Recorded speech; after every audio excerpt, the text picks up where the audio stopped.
vitamin D level ကိုစစ်ကြည့်တဲ့အခါမှာ15ပဲရှိတယ်အစားအသောက်မှာဆောင်းရရှောင်းလေးတွေပြောပြပေးပါဆိုတော့မိကုန်လေးပေါ့လေအဲ့တော့ vitamin D ကပုံမှန်ဆို30ရှိရမယ့်တဲမှာ15ဆိုရင်တော့ deficiency state ပေါ့လေကျွန်တော်တို့ကချိုးတဲ့နေပြီလို့သတ်မှတ်တယ်အဲ့လိုအခြေအနေမျိုးဆိုရင်ကျွန်တော်အစားအသောက်ကနေ vitamin D ပြည့်ဝတဲ့အစားအစာတွေစားရုံနဲ့တော့မလုံလောက်တော့ဘူးဖြည့်ဆွတ်တဲ့အနေနဲ့ vitamin D3 ကိုကျွန်တော်တစ်ပတ်ကို9000 IU လောက်ပေါ့နော်9000 initial unit ကိုတစ်ပတ်တစ်လုံး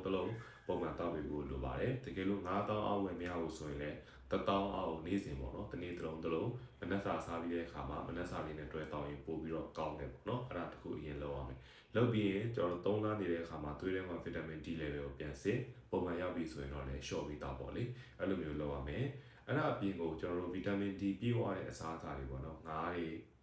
ကြက်ဥတွေ